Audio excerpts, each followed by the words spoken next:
The big football news in town this weekend is the District 4 camp down at Lincoln High School. Former Hornet and current San Francisco 49er Tyree Robinson leading a contingent of folks from the District 4 to a section of the county that includes 2009 Silver Pigskin finalist Tony Jefferson. Tyree, kind enough to stop by, and he brought his head football coach from Lincoln High, David Dunn, with him. Gentlemen, this is Coach Dunn's second appearance in what, 9 days? Yes, indeed. All right, so welcome. Thank you. You know, we try to get you in here a lot. It's always hit and miss with you and your peeps. It's been a while. I'm glad I could come and show my face now. All right, so you got your Diamonds in the Rough is the name of the camp, right? Yes, sir. You are the founder. You are the camp director. Yes, sir.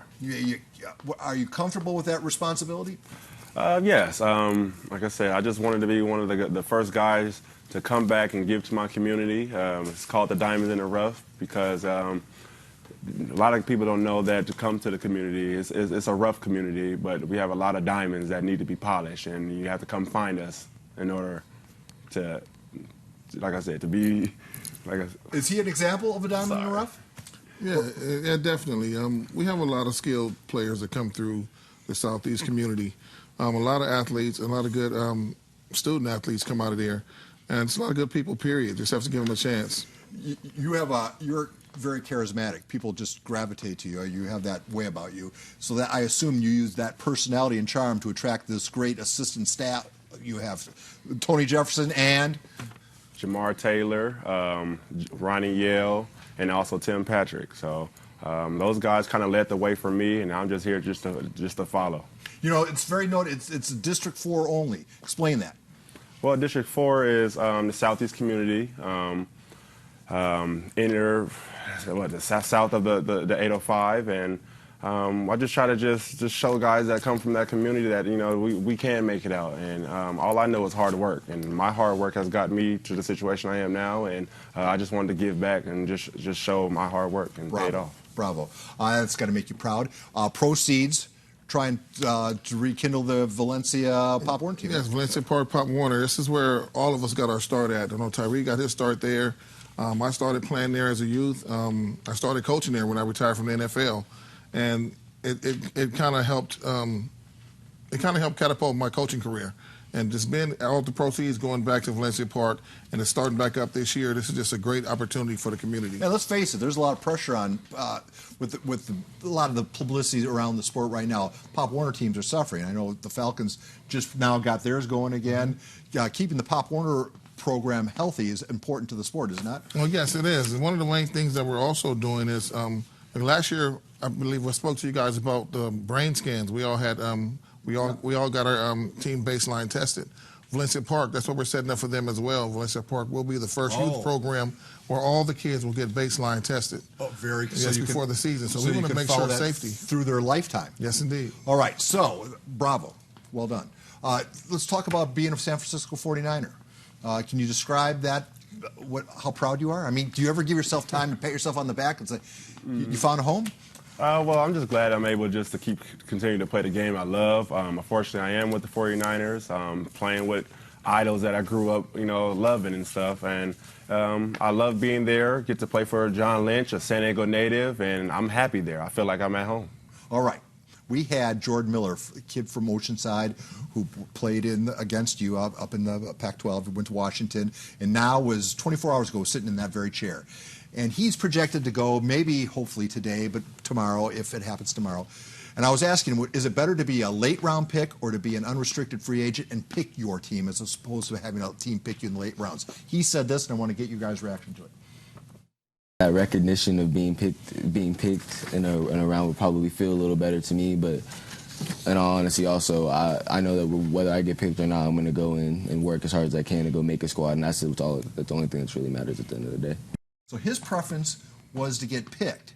You were not restricted. You went to the Cowboys first, right? Yes. It worked out really well for you. What's your reaction to that? Well, I agree with him. Everyone wants their name to be called on that day, that call that just could change your life.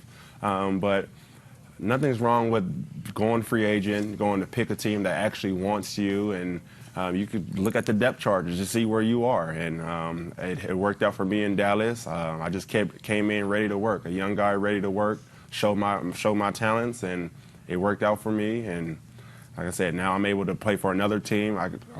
Just not the Dallas Cowboys was just interested in me. So free agent wise, it's worked okay. for you, David. I can't remember, what was your deal? I was drafted 5th round, 139th pick. You know, just to be mentioned in that group, just to have an opportunity is great itself.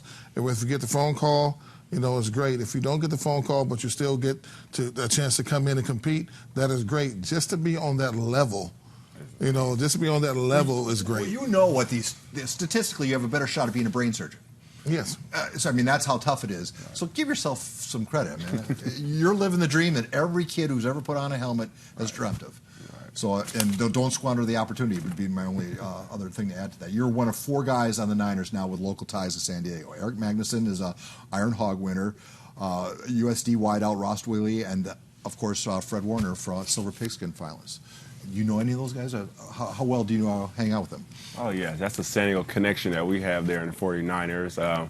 We motivate each other every day, just knowing where we come from. And like I said, we all had the same dream. We was all in high school playing against each other. And just for us to all be on the same team now, it's amazing. We just want to inspire the next group of kids coming here out of San Diego. So just think, on Friday nights, you can all gather around the same laptop and watch the Prep Picks Watch the Prep Pigskin report. All right, so Coach, you've been there. What's your advice to him? Cherish the moment. You know, Tyree's a really good young man. He comes home. He's very humble. We have a lot of talk. We talk a lot. You know, he'll call me at times and, you know, just want to talk. And so my thing is, hey, you work hard every single day. Never squander your moment and take advantage of it. But have fun. It's not just a business. You got to have fun. So somebody's phone. Imagine Coach phone ringing on live on air. You've only been on it the whole time. This guy I know. All right, so Tyree, same question to you. Your advice to guys who are waiting around for the phone to ring? Man, keep yourself busy.